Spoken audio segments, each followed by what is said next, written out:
Hi friends, பசங்கள்லாம் ஸ்கூலுக்கு போனதுக்கப்புறம் என்னங்க நம்மளுக்கு வேலை? நம்ம 2 தோசையை ஊற்றி சாப்பிட்டுட்டு அதுக்கப்புறம் பார்த்திங்கன்னா ஒரு கம்பி கூட ஃபுல்லாக பாத்திரங்க எல்லாம் தேய்ச்சி விளக்கி கழுவி எடுத்து வச்சுட்டு ஸ்டவ்லாம் கொஞ்சம் எண்ணெய் பிஸ்கா இருந்த மாதிரி இருந்துச்சுங்க. நேற்று வடை செஞ்சோம் இல்லையா, அதனால் சரி ஓகே அப்படின்னு சொல்லி ஸ்க்ரப்பர் போட்டு லிக்விட் போட்டு எல்லாம் தேய்ச்சி கழுவிட்டு அதுக்கப்புறம் கவுண்டர் டாப்பு எல்லாம் தேய்ச்சி கழுவி நம்ம ஃபஸ்ட்டு வந்து பார்த்திங்கனாக்கா பாத்திரம்லாம் தேய்ச்சிட்டு கவுண்டர் டாப்பில் க்ளீன் பண்ணிட்டோம் அப்படின்னாலே ஒரு பெரிய வேலை முடிஞ்ச மாதிரி இருக்குங்க.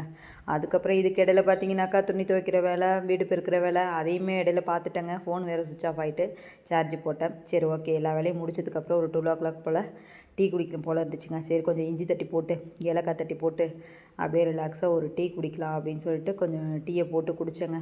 அதுக்கப்புறம் தான் அப்பாடா அப்படின்ட்டு சொல்லிட்டு ஒரு டயர்ட்னஸ் கொஞ்சம் போகும். அப்புறம் கொஞ்சம் நிம்மதியாக இருந்துச்சு டீ ரிலாக்ஸாக குடித்ததுக்கப்புறம். யார் யாரெல்லாம் இந்த மாதிரி வீட்டு ஒர்க்லாம் முடிச்சதுக்கப்புறம் ரிலாக்ஸாக உட்காந்து டீயை போட்டு டீ குடிப்பீங்க அப்படின்னு எனக்கு கமெண்ட் செக்ஷனில் சொல்லுங்கள். சில பேர் டீ குடிக்கிற பழக்கம் இருக்காது, டீ குடிக்க மாட்டீங்க. சில பேர் டீ குடித்தாதான் எங்களுக்கு அடுத்த வேலை ஓடும் அப்படிங்கிறவங்களும் இருக்கீங்க. யார் யாரெல்லாம் அப்படி இருக்கீங்கன்னு கமெண்ட் செக்ஷனில் சொல்லுங்கள். Okay, bye, tata.